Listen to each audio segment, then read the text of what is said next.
Good morning students, class 5 Hindi. हमारा topic है विशेषण। इसकी परिभाषा पढ़ी थी कि संज्ञा या सर्वनाम की विशेषता बताने वाले शब्दों को क्या कहते हैं? विशेषण। जो शब्द संज्ञा और सर्वनाम की विशेषता बताते हैं उनको क्या कहते हैं? विशेषण। विशेषण के कितने भेद है? 4 भेद है। गुणवाचक, संज्ञावाचक, परिमाणवाचक और सार्वनामिक। पिछली क्लास में हमने संज्ञा का पहला भेद पढ़ा था गुणवाचक में, अर्थात जो किसी शब्द के, किसी व्यक्ति के, मनुष्य के गुण और दोषों को, अवस्था, आकार को बताता है, रंग रूप को, वो किस में आएंगे? गुणवाचक के अंतर्गत।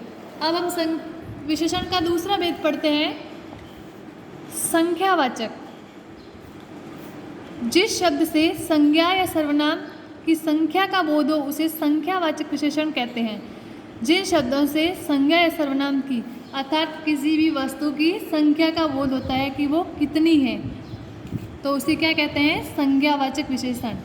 उदाहरण देख लीजिए, एक कमरे में 2 पंखे हैं। निश्चित संख्या या संज्ञा दी हुई, एक पंखों की संख्या कितनी बता रहा है? यहाँ पे 2।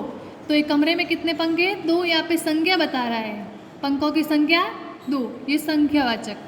फिर है, मेरे पास 8 कमीजें हैं। मेरे पास कितनी कमीजें? 8। संख्या कितनी कमीजों की?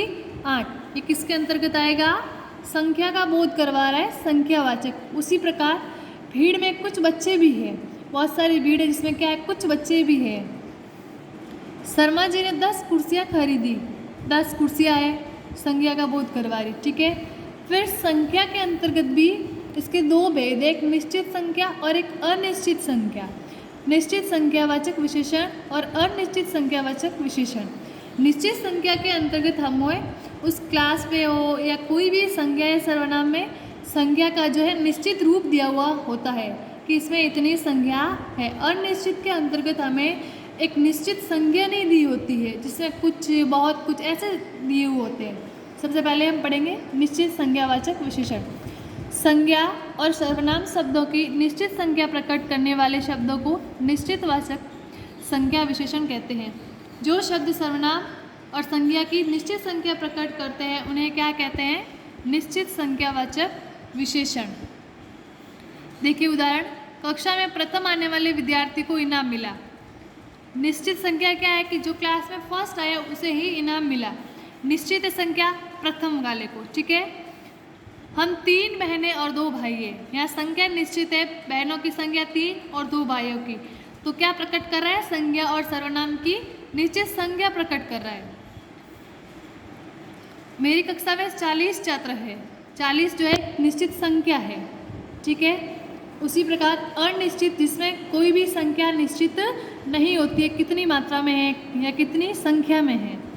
अनिश्चित संख्यावाचक विशेषण संज्ञा और सर्वनाम शब्दों की निश्चित संख्या का बोध न कराने वाले विशेषणों को अनिश्चित संख्यावाचक विशेषण कहते हैं। अर्थात जो संज्ञा और सर्वनाम जिसमें निश्चित संख्या का बोध नहीं कराते हैं उन्हें क्या कहते हैं? अनिश्चित संख्यावाचक विशेषण। उदाहरण, कुछ बच्चे भालू का नाच देख रहे हैं। कौन देख रहे हैं? कुछ बच्चे, लेकिन बच्चों की संख्या यहाँ पे निश्चित नहीं है कि कितने बच्चे हैं, तो ये क्या होगा? अनिश्चित संख्यावाचक विशेषण। उसी प्रकार दूसरा उदाहरण, पार्क में बहुत सी महिलाएं भी थी। पार्क में बहुत सी महिलाएं भी थी। यहाँ पर महिलाओं की संख्या निश्चित नहीं है, बहुत सी, अब कितनी संख्या में है वो हमें पता नहीं है। उसी प्रकार आज दुकान पर कम ग्राहक आए। आज दुकान पर कम ग्राहक आए, कम कितने आए? संख्या फिक्स नहीं है। उसी प्रकार वहाँ अनेक लोग थे। अनेक में कितने लोग थे? वह संख्या निश्चित नहीं है। अनिश्चित जो संख्या होती है वो किसके अंतर्गत आएगी? अनिश्चित संख्यावाचक विशेषण के अंतर्गत, ठीक है। अब विशेषण का तीसरा भेद है परिमाणवाचक विशेषण।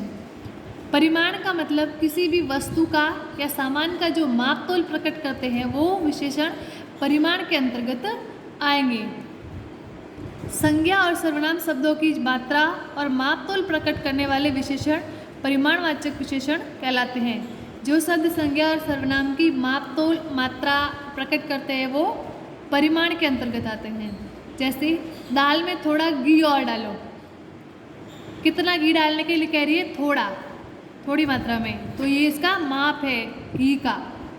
मात्रा कितनी है? थोड़ी मात्रा। फिर बाजार से 5 मीटर कपड़ा लाओ, कपड़े का मापतोल कितना बता रहा है 5 मीटर का, तो ये परिमाणवाचक। फिर दुकानदार ने 250 ग्राम चाय पत्ती दी, दुकानदार ने 250 ग्राम चाय पत्ती दी, 250 ग्राम इस चाय पत्ती का क्या है मात्रा है। तुम 6 किलो चीनी ले आना, तुम 6 किलो चीनी ले आना। चीनी कितनी है 6 किलो, यहाँ पे उसकी मात्रा कितनी है 6 किलो। इसमें भी उसी प्रकार है संख्यावाचक की तरह निश्चित और अनिश्चित। ठीक है, पहले पढ़ेंगे हम निश्चित के बारे में। जो शब्द विशेषण शब्द किसी वस्तु की निश्चित मात्रा अथवा मापतोल का बोध कराते हैं वे निश्चित परिमाणवाचक विशेषण के अंतर्गत आते हैं। ठीक है, तो देखो जो किसी निश्चित संख्या का मापतोल का, जैसे 4 समोसे, 3 लीटर दूध लाई, सुमित्रा 3 लीटर दूध लाई, फिर कितने लीटर 3 लीटर, या निश्चित संख्या है। मेरे सूट में 4 मीटर कपड़ा लगता है, कितना मीटर कपड़ा लगता है 4 मीटर, निश्चित परिमाण है संख्या। जया ने 2 किलो चावल खरीदे, जया ने कितने किलो खरीदे 2 किलो, या निश्चित परिणाम अर्थात निश्चित संख्या दी हुई होती है। फिर है अनिश्चित परिमाणवाचक, जिसमें संख्या फिक्स नहीं होती है।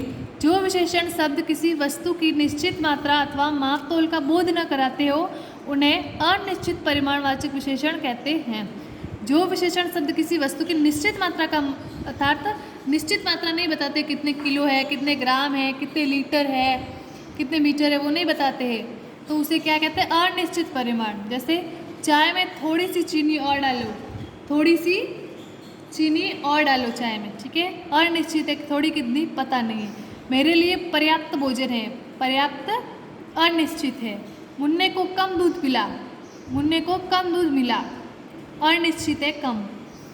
तुम अधिक टमाटर ले आए, तुम अधिक टमाटर ले आए, अधिक जो है अनिश्चित संख्या है। फिर विशेषण का चौथा भेद है सार्वनामिक विशेषण। सार्वनामिक विशेषण जिन सर्वनामों का प्रयोग संज्ञा के साथ उसके विशेषण के रूप में होता है उसे सार्वनामिक विशेषण कहते हैं।